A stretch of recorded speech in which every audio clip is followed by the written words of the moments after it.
Morning. It's Wednesday, August 20th, the official day before my birthday. Whoop whoop. I can't say that I'm excited. I don't know about y'all, but getting older nowadays is just getting older, right? I don't know. And plus I don't think that it helps that it's a work day. And so I'm just basically going to be going to work, and me and Ava will probably do something, but we'll see. So anyways, as you see, I've titled my video something other than the case of Emmanuel, which is very heavy right now. There is a presence in front of these people's house in San Bernardino, and we are desperately searching for this baby in California. But we also got an update yesterday from Nick Barris, who's a local reporter slash journalist, I believe, in Tennessee, and the case that we were following where Austin Drummer is alleged to have unalived 4 people that are relatives to his girlfriend. And so Nick Barris posted that he had an official interview, well, a phone call. Hopeless Dreamer. My new ride is absolutely amazing. I can't even, like, I go to the parking lot when I have this car and I'm out somewhere and I'm like, is this my car? Is this my car? It's just like, I don't know. It's different, but it's absolutely amazing. Good morning, everybody. I just happened to see that. I didn't mean to just single you out. And I see everybody coming in. Thank you guys for always being here with me every morning. It makes my day. So thank you, Helena. Anyways, so Austin Drummer allegedly got in contact with Nick Barris, and he answered a couple questions from Nick Barris about whether or not he unalived them 4 people. And he says he did not do it. So he says, which, mind you, I actually assumed that he was some type of informant, because most people don't know about what happens when you're a convicted felon or criminal.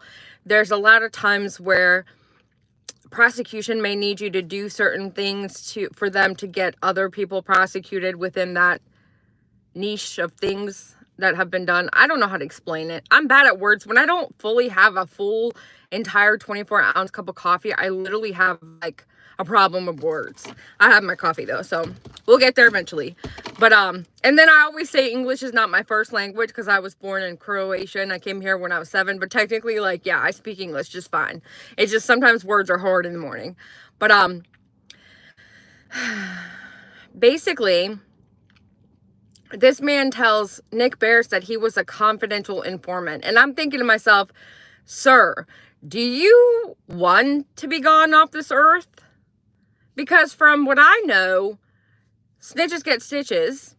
And you're already behind bars where there's a lot of different people that don't like snitches.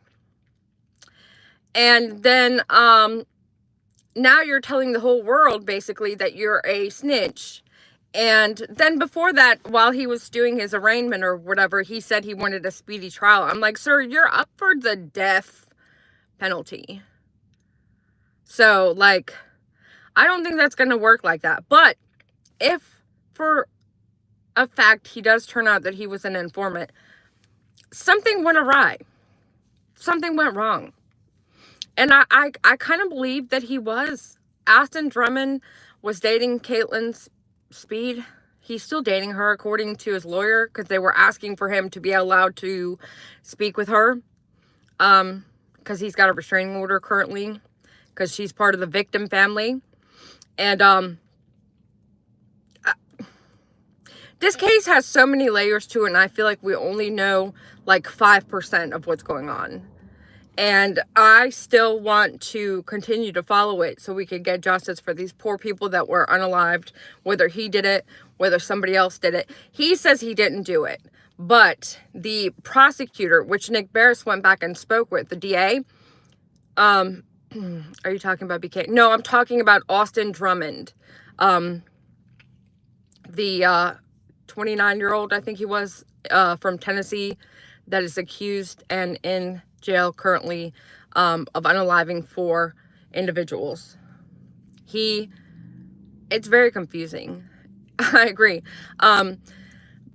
With there being so many different family members and so many different people involved, it's like you've got to know who's who, and all of their names don't suffice. You have to know, like, Adriana, her mother, Courtney Rose, and Adriana is the mother of the baby that was left on the lawn of a couple. He's in his late 20s. I know he looks like he's like 40, right? He's aged. And I mean, I can't imagine a life of crime makes you look like, you know, you're a beautiful freaking young 20-year-old, you know? So, I mean, it makes sense, but he definitely looks like he's up there in age.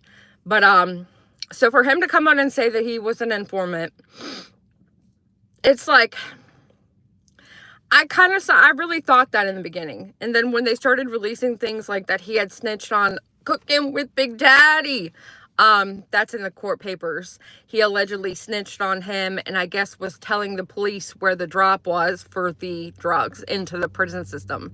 In the interview with Nick Barris, he says that he was alerted that his cover was blown. And so if he was in fact an informant, once that occurred, I would assume that something would be done in order to protect him at that point, because I mean he had been helping the prosecution, but I don't think that was the case, and I don't think that's always the case. I was kind of like searching and trying to find any cases of where this type of thing happened and where an informant got hemmed up and got accused of things after the fact of being an informant, and it does happen. And so instead of I heard the grandfather was going to be a witness to his attempted M charge. The grandfather, his attempted M charge was on a correctional officer in the prison. So I don't really know how that would be. And whose grandfather? That's why he left the family outside the prison where Grandpa E, husband and fed was. There's rumors going around. There's so many, and this is why these cases are so hard, because I don't really feel like we're ever going to actually know what happens, because you've got side A and side B, and the fine line in the middle is where the story is. And we're like getting bits and pieces from the public. Like I read something yesterday that said that whole family was in the prison right there, right next to where they were found, visiting a relative, which I'm guessing, what is it, Courtney's ex that's in the prison system right there. But that they were visiting that prison and then they left there, and then that's when they were found unalived. And I don't really think that's the case. I think they were just making a rug hit or drop, and for whatever reason, well, you know. And Turtle Island, I see a couple of you guys asking about Turtle Island. It was supposed to be last night. I never like saying anything about when, where, how, because it's always up in the air for Dolly. His sleep schedule is usually very erratic. He'll be on a normal schedule, and then all of a sudden something would throw him off and he'll just not sleep, and then he'll eventually just go to sleep. And then so I don't really like to bother him when he actually finally goes to sleep, and he actually was asleep yesterday, so I did not wake him up, but it was supposed to be yesterday. You're right. Talk about morning blender. Yeah, right. They don't always protect them the way they are supposed to. And I mean, my theory after what I read yesterday, what I could see happening is that his cover was blown, and so in order for them to retaliate against him, they made him unalive his girlfriend's relatives, or he unalived his girlfriend's relatives to show them that he was not in fact an informant. Maybe like something like that I could totally see happening. But for him to say he absolutely didn't do it, and for the DA still to say that he has proof that he absolutely did do it, in fact do it, I mean, I'm more likely to believe a DA than I am a career criminal. So, you know, at this point he's out of options. He's got nowhere else to go, and of course he's gonna be like, oh hey, I didn't do it, guys. You know? But at this point, we have to wait for the trial, or we get to see, you know, what he says as far as an interview goes. I can't imagine his lawyer was very happy. Nick Bear said he tried to reach out to his public defender that he's been assigned and that he didn't get any follow-up. But I can't imagine that he's happy that he spoke to Nick Barris, because at this point, this is an open investigation. This is a case that, you know, needs to be heard in the court system and not be played out on the internet forum and social media. And a lot of times these cases get blown up and we go a little bit haywire and off the rails with it. But ultimately, we're not really entitled to all of the information, especially if the person is still going to go to trial. They still have to face the justice system, which we have in place for a reason. We have certain things in place for the justice system to work properly, which at some point I do feel like we need to revamp that, because I'm not even really sure that it works properly. But hey, it's still in place and we still have to go through that. Usually, you know, innocent until proven guilty. But for the most part, if the public sees evidence A, B, C, and D, and it lines up with you being guilty, then, I mean, we can come up with our own determination based on, you know, how somebody acts, what they say, and what they show us. Like the case with Emmanuel Haro. He's definitely not with us any longer, in my personal opinion, and his parents definitely have something to do with it. That's my observation, my opinion, my input. That case to me would be like cut and dry. Like, hey, if it looks like a duck, it quacks like a duck. You guys are so, thank you so much. I love the little emojis. But yeah, and so that being said, now we've got, you know, the case against Austin Drummond coming up. I don't believe that if he's an informant of some sort that he's going to get any kind of special privileges, but he did get moved to a different jail far away from the one that he was associated with, where he was charged. Did you see where the house burned across from Emmanuel's house? Yeah, well, I watched it. I woke up at about 11. I was up for about an hour, and I saw all the notes and comments and the messages coming in to my account that people sent me, and I saw the house that was on fire. I don't believe in coincidences, and so to me, that's significant, because I think it was a trailer that actually burned first, or that was set on fire. And the people that were just casually walking away from the scene after they set the fire, hey, Miss Ann, I mean, they didn't, like, supposedly they were a homeless couple or something, but I mean, they didn't really, they just had backpacks. How do we know they're not walking over to where their car is? I don't know how these people know that these were homeless people, but for whatever reason, they just happen to be walking around to where, you know, the house is and just setting something on fire, which I think it was an RV. Yeah, that's it. Bye, you babe. Thank you. Is that RV occupied? Who owns the RV? Is it possible that, you know, in order to get rid of a little baby, you may set it in an RV until you can figure out where else to move it, to put it somewhere else?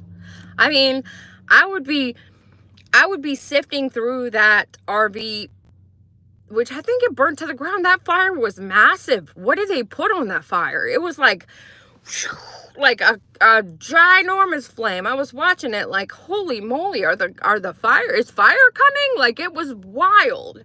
And I've seen some fires. As being an EMT, I always went to the scene when fires happened. I've seen fires. That was a bright red fire. I'm not good with, like, you know, what cause or what accelerant they used, but they daggone sure knew what they were doing.